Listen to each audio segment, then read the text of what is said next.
ये कहानी हंगरी की महारानी एलिजाबेथ बथौरी की है, जिसके बारे में कहा जाता है कि वो इनोसेंट और वर्जिन लड़कियों को मारकर उनके खून से नहाया करती थी, ताकि वो हमेशा खूबसूरत और जवान बनी रह सके। लेकिन ये पूरा सच नहीं था। क्या पता इसकी कुछ अलग कहानी हो, क्योंकि काउंटेस एक एंजल थी, जिसकी शादी बचपन में ही हंगरी के राजकुमार फेरेंक से तय कर दी गई थी। उसके बाद वो अपनी पहली नाइट मनाते हैं, क्योंकि उन्हें अपने राज्य का वारिस पैदा करने का आदेश दिया गया था। कहानी कई साल आगे चली जाती है, जहां हंगेरियंस को मुस्लिम्स के खिलाफ युद्ध में लड़ते हुए दिखाया जाता है और उनको युद्ध में विजय प्राप्त होती है।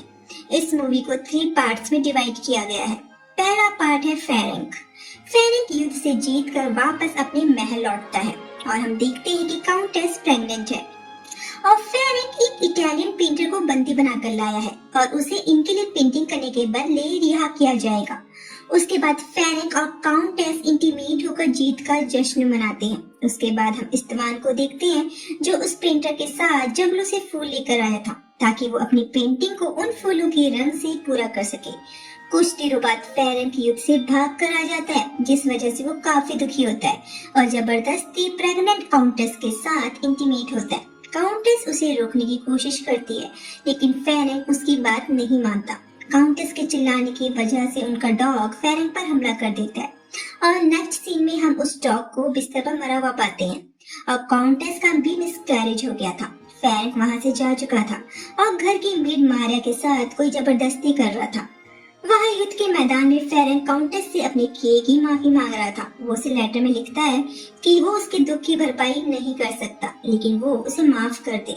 वहीं फेरेंक का सेनापति थुर्जो काउंटेस के बारे में बाकी सैनिकों से बात कर रहा था कि काउंटेस जैसी औरत के लिए कोई कुछ भी करेगा, वो है ही इतनी खूबसूरत। थुर्जो को काउंटेस पर क्रश है और उसे पाना चाहता है। वहाँ वो पेंटर मारिया की पेंटिंग बना रहा था। मारिया उस पर चढ़ने लगती है, पेंटर उसे धक्का दे देता है। तभी वहाँ काउंटेस आ जाती है और मारिया पीछे के दरवाजे से भाग जाती है। अगले दिन काउंटेस अपनी पेंटिंग बनाने के लिए तैयार होती है, लेकिन पेंटर कहता है उसे पेंटिंग के लिए नेकेड मॉडल चाहिए, कपड़ों में उसे कर्व्स नहीं दिखते।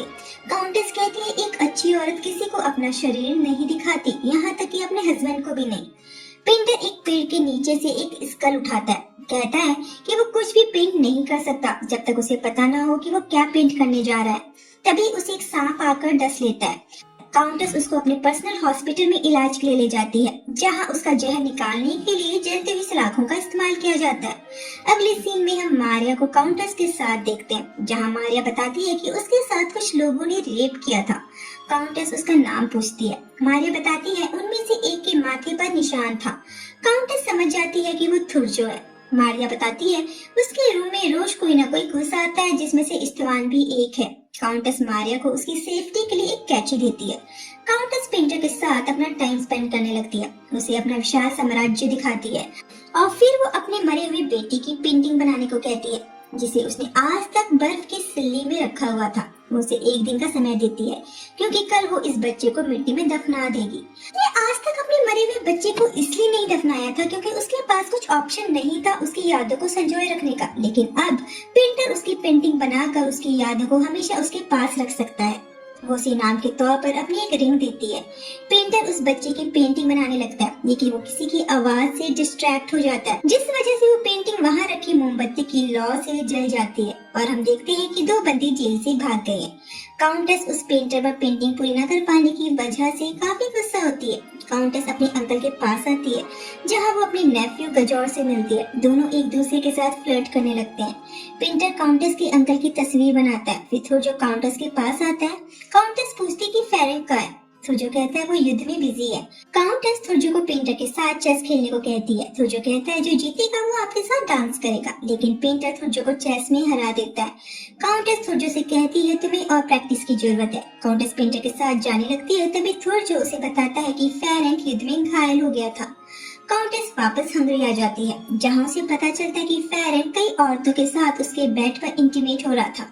काउंटेस महल की सारी नौकरानियों को जलाने का आदेश देती है।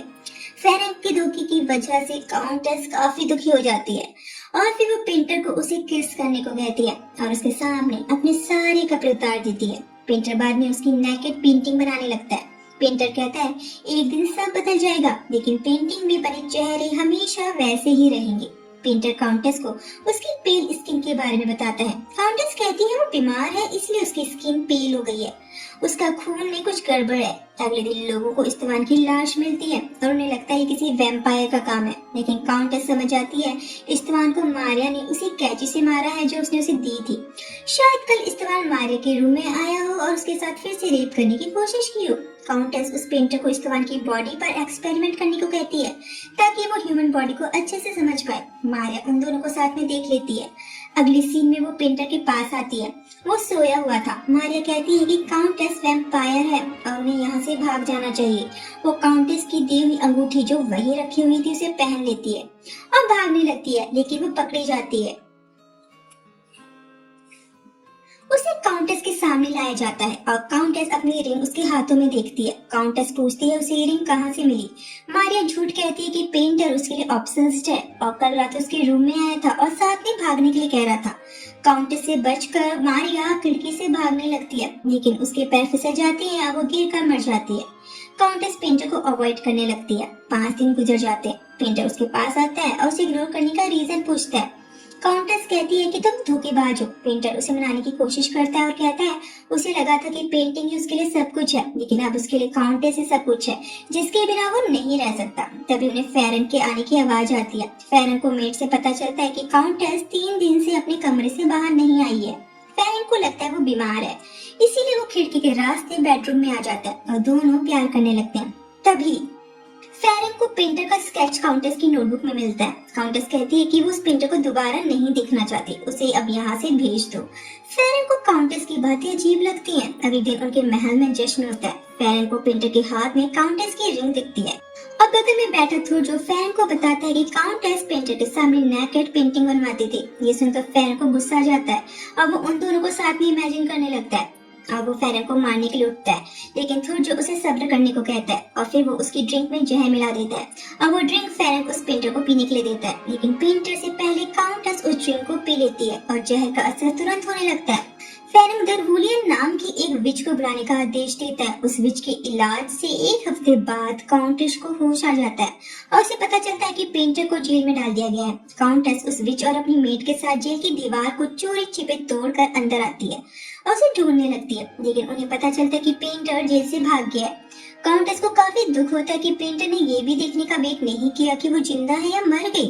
विच उससे कहती है कि तुम बीमार हो, लेकिन वो उसके ब्लड को अच्छा कर सकती है। वो उसे उतनी ही खूबसूरत और जवान बना सकती है जितनी वो उन पेंटिंग्स में लगती थी। डायन काउंटेस को एक बेटा और शाश्वत सुंदरता देने का वादा करती है, लेकिन उसके लिए उसे अपने प्यार और रेपुटेशन का बलिदान देना होगा और अगले 10 साल तक वो एक खुशहाल जीवन जिएगी। उसके बाद पार्ट 2 शुरू हो जाता है जिसका नाम है दरवुलिया, जो उसी विच का नाम है और कहानी 10 साल आगे चली जाती है, जहाँ हमें बताया जाता है कि काउंटेस अब पूरी तरह से उस चुड़ैल के कब्जे में थी। उसकी 2 बेटियां और एक बेटा हो गया था और तभी हमें पता चलता है कि महल की मेड्स किसी रीजन से मारी जा रही थी। सबको लगता है कि ये प्लेग की वजह से है, लेकिन उसकी बेटी को पता था ये सारे काम उसकी माँ के हैं। काउंटेस उन बॉडीज को अपने महल के बागीचे में दफना देती थी और फिर हम काउंटेस को एक खून से भरे टब में बैठे हुए देखते हैं। युद्ध में फेरन जख्मी हो जाता है और उसे वापस महल लाया जाता है, जहाँ वही चुड़ैल उसका इलाज करती है, लेकिन वो जानता है कि अब वो बुढ़ा हो गया है और युद्ध नहीं लड़ सकता, इसीलिए वो खुद को अपनी ही तलवार से मार डालता है। अपने पति फेरन की मृत्यु के बाद षड्यंत्रकारी थोजो काउंटेस के साथ झगड़ा करता है और कहता है कि फेरन के मरने से पहले उसे वेस्ट स्टेट की लेक का अधिकार सौंपा था, लेकिन काउंटेस कहती है फेरन ने वसीयत में ऐसा कुछ भी मेंशन नहीं किया है। थोजो कहता है आपको एक सोल्जर की बातों पर इस तरह से शक नहीं करना चाहिए। काउंटेस कहती है किसी और को जाके बेवकूफ बनाओ। थोजो तब काउंटेस और पेंटर के अफेयर के बारे में अनाप शनाप बकना शुरू कर देता है, जिस पर काउंटेस उसे थप्पड़ मार देती है। थोजो गुस्से में वहाँ से चला जाता है। थोजो की गर्लफ्रेंड काउंटेस को सबक सिखाने के लिए थोजो की मदद करने का प्रस्ताव देती है। इसके तुरंत बाद राज्य में एक सिर कटी लाश मिलती है जो किसी औरत की थी। काउंटेस से पूछा जाता है कि क्या उनकी कोई मेड मिसिंग है। काउंटेस कहती है वो पता करेगी। वहाँ जो ड्रिंक काउंटेस पी रही थी उसमें कोई कुछ मिला रहा था। जब एक मेड काउंटेस के बाल बना रही होती है, गलती से कैची काउंटेस की स्किन पर टच हो जाती है और गुस्से में काउंटेस उस मेड की चाकू मार कर हत्या कर देती है। दारूलिया को पता चलता है कि कोई हेलुसिनोजेनिक मशरूम काउंटेस के ड्रिंक में मिला रहा है, जिस वजह से उसे कुछ भी याद नहीं रहता। इन सब का जिम्मेदार काउंटेस उसे चुड़ैल दारूलिया को मारने लगती है और उसे महल से निकाल देती है। थुर्जो और उसकी पत्नी दारूलिया को पकड़कर उसकी जीभ काट देती है और काउंटेस को उसके खिलाफ भड़काने लगते हैं। वो चुड़ैल मरने से पहले जेल की दीवार पर खून से थुर्जो का नाम लिखती है। काउंटेस उस चुड़ैल से मिलने जाती है और दीवार पर थुर्जो का नाम लिखा हुआ देखती है। काउंटेस थुर्जो से बदला लेने की कसम खाती है। वहाँ थुर्जो काउंटेस के दामाद और उसके चाहने वालों पर जादू टोना करने के लिए मुकदमा चलाने के लिए लाइनअप करता है, लेकिन वो हर बार नाकाम हो जाता है। तब भी वो काउंटेस को पकड़ लेते हैं और उसके परिवार वालों को टॉर्चर करते हैं ताकि काउंटेस के खिलाफ कोई आपत्तिजनक जानकारी हासिल की जा सके। नौकरों को उनके अपराधों के लिए मार डाला जाता है, जिंदा जला दिया जाता है और काउंटेस को कैद कर लिया जाता है। अपने बेटे से अलग होने से निराश होकर वो अपने बिस्तर पर लेट जाती है और एक भजन गाना शुरू कर देती है। मोमबत्तियों से आंखें लपटे उठती हैं और उसे आंखें लपटों में घेर लेती हैं। उसकी मृत्यु के बारे में सुनकर थुर्जो एक्सेप्ट करता है कि काउंटेस ने एक बार फिर से वो कदम उठाया जिसकी उसने कम से कम उम्मीद की थी और इस तरह से काउंटेस जीत गई। थुर्जो लास्ट में एक्सेप्ट करता है कि वो हमेशा उससे प्यार करता था और करता रहेगा और ये मूवी यहीं पर खत्म हो जाती है।